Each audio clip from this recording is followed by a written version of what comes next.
Okay, hello everyone. In this video, I want to be talking about factors that affect rates of reactions. Okay, we saw in a previous video that rate of reaction simply talks about how fast or how slow a reaction takes place. Now here we are going to go a bit deeper into rates of reaction. We're also going to see something about energy pathway. Okay, now the factors that affect rates of reactions are number one, we're going to have concentration. Number two, we can have pressure. Number three, let's say surface area. Okay, number four, temperature, very important. Then number five, catalyst. Okay, so these are the major factors that affect rates of reactions. Now, to start with concentration, now the higher the concentration, the higher the rate of a reaction. So that means a solution of 2.0 molar would react faster than a solution of 1.0 molar because this has a higher concentration than this. So if you want to plot a graph of concentration of product, let's say here on this way you have concentration of product, or and here you have let's say time, because rate simply talks about time. Now this is exactly the way the graph goes, and you could also have the graph to look like this. Okay, now this lower part here simply represents lower concentration, and while this higher part here simply represents higher concentration. So what this is simply saying is that higher concentration gives us a higher rate of reactions, and lower concentrations gives us a lower rate of reaction. Now that is quite important for us to know. Now the same thing with pressure. For pressure also is the same relationship with concentration. And in pressure we're only interested to gases and aqueous solutions. So in pressure we're only interested in gases and in aqueous solutions. Okay, so as long as the pressure increases, it means that the rate of reaction will also increases. When you're dealing with gases and dealing with aqueous solution, permit me, I need to add one more. Number 6, we have light. Okay, so as long as you are dealing with gases or aqueous solution, when you increase the pressure of a system, the concentration will also increase. What that simply means is that if I have a reaction that is happening at 1 atmosphere and another reaction, the same reaction happening at 2 atmosphere, now this reaction happening at 2 atmosphere will occur faster than the one that occur in just 1 atmosphere. That is very, very important for us to note. Okay, so the third one has to do with surface area. Now in terms of surface area also affects the rate of a reaction, and the same way, the higher the surface area, the higher the rate of reaction. Now the only way you can increase the surface area of a reactant is by making it powdered. You are going to you see powdered, you have to grind it until it become powdered. So once you have powdered, and let's say you have marble, or let's say you have chips, something like this. Now the one that is powdered will definitely react better than the one that is marbled, and we see this every time. Okay, when you spread, this is the same reason why when you're cooking soup, you take a Maggi for example, and you try to spread it around the soup. What you are doing is that you are increasing the surface area of that Maggi. It's going to make the reaction, the mixture, happen faster. But if you just take a cube of Maggi and drop it inside, you're going to get, it's not going to spread, number one, and it's not going to spread as at much time that it would have spread when you sprinkle the Maggi. So in a reactant, if you want a reactant to happen faster, you grind it. And here you can also have the graph here. You have this one this way, and you have this one this way. It always, the change is always like this. This is always the graph as long as you are dealing with product, you know, the formation of product against time. So for this one here represents low surface area. Now low surface area like the chips, you know, chips or lumps. Okay, then the one higher one here that requires high, that have higher rate, is high surface area, and that is powdered.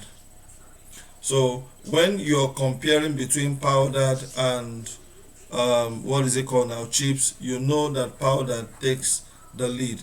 A very serious exam question, especially, you know, for those preparing for Waec Jamb and Neco exam. It's important that you know this. Okay, so that means this, the powdered one steeps, the one with the higher rate of concentration steeps upwards.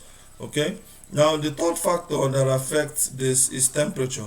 The same thing, higher temperature represents higher rate of reaction, lower temperature represents lower rate of reaction. So whenever you increase the temperature of a reaction, you notice that, you know, the reactants collide very fast. Now somebody may ask, how does temperature increase the rate of reaction? If temperature increases rate of reaction by just increasing the number of collisions. That's an exam question. So you increase number of reaction by increasing the number of collision. So if the number of collisions is high, then the rate of reaction will also be high. And it is important for you to know that reactions actually come to completion. There are factors, I'm going to talk about that in another video, but there are factors that affect rate of reaction, or that ensures that a reaction is complete. One of them is called the number of collisions, and another one is called activation energy. But just like I mentioned, we are going to talk about that as we proceed. Okay, so if you have a graph, the same thing, a graph of product against time has the same shape. It is going to be like this. This symbol simply means that the rate, the product, it will keep producing. The rate keeps going until it gets to a point where no more production happens. You know, that's why the graph is like this. Now if this represents low temperature, it means that high temperature would be this way, very, very important for you to note. So this now will represent high temperature. This is very, very, very important for you to note. Okay, now for in the case of light, let me talk about light before I talk about catalyst. Light only affects reactions that are called photochemical reactions. There are reactions that are called photochemical reactions. These are reactions that takes place in the presence of light, and we have a lot of them. An example of a photochemical reaction is the reaction between hydrogen and chlorine to give us hydrogen chloride. Now this kind of reaction is a photochemical reaction because it takes place in the presence of light. That means this reaction takes place faster whenever there is light. Another one is the reaction of chlorination, or let's say, yes, reaction with chlorine, alkanes. When you react alkanes with chlorine, it is also a photochemical reaction. It happens in the presence of sunlight.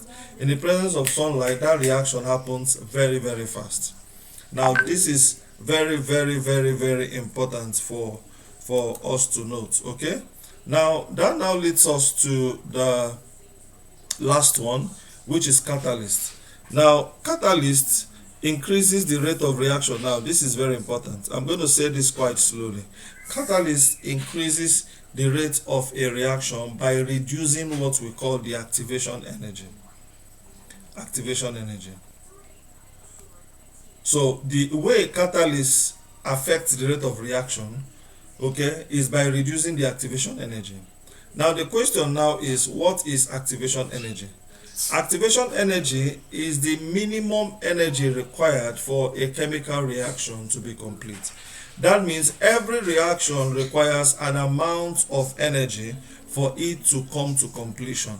And that minimum energy, it can be higher, but the minimum has to be achieved for reaction to take place. That minimum energy now is what we call activation energy. So I make that statement again, that catalyst increases the rate of a reaction by lowering the activation energy. That's an exam, question. Now we look at this especially using what we call a reaction pathway. We call this a reaction pathway. Now this reaction pathway is also very important for you to note. We have for exothermic, and we also have for endothermic. Okay, sorry, endothermic and exothermic. Now this is endothermic, and why this is exothermic. Now kindly note this. Okay, now this is endothermic because the reactant, the energy of the reactant is lower than the energy of the product. Whenever the energy of product is higher than the energy of reactant, we call that an endothermic reaction. But if the energy of the reactant is higher than the energy of the product, we call that an exothermic reaction. That's very, very important for you to know. Now I want to label this, very important. The highest point, okay, of this graph is called activated complex. We call it activated complex, and that is the same thing here. We call this activated complex.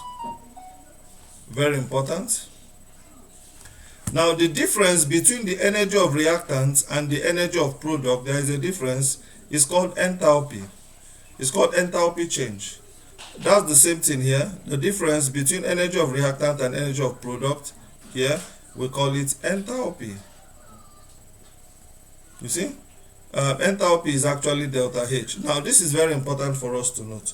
So if, for example, let's say the energy of reactant is 20 kilojoules and the energy of the product is 60 kilojoules, and I'm asked to calculate the enthalpy, it's going to be 60 minus 20, which is equal to 40 kilojoules per mole. Now kindly note this. This is very, very important. Okay, very, very, very important.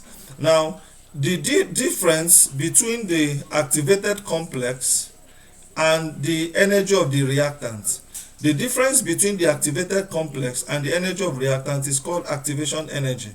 So EA here represents activation energy. Kindly note this. Kindly note this. This is exam worthy. So that's the same thing here. The difference between the activated complex and the energy, this is the energy of reactant in this case here, is called the activation energy. I want you to observe something here, that the activation energy for endothermic reaction is much bigger. You can see the gap is much bigger than the activation energy for exothermic reaction. Now these are the kind of questions you are going to see in your exams. Now coming to how catalysts affect a chemical reaction, it's important you have this. Now this is what happens when you have this, and let's say we have this is for endothermic, okay, and the presence of catalyst. If I put a catalyst, the job of a catalyst is that it lowers the activation energy. This is how it makes the reaction goes faster. So now you see, let me rub this off. Okay, so you have this. So you can see that this is for the reactant, remember? Okay, this represents the uncatalyzed reaction.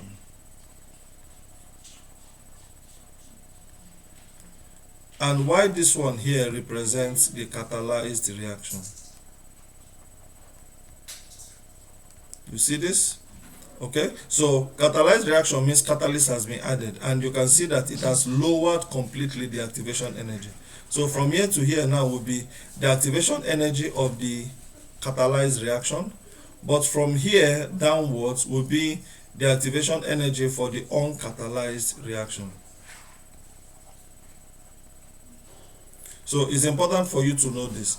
And even if I want to draw this for and that of endothermic is the same thing. I mean, for exothermic, it's the same thing. For the catalyzed reaction, you're going to have something like this. Now, this is very, very, very, very important for you to know. So, in summary, I've mentioned 6 factors that affect rate of a chemical reaction. Going back here, we have the concentration. I already mentioned how it affects, and the diagram involved pressure, surface area, temperature, catalyst, and light. Thank you very much. Thank you so much. See you in my next video.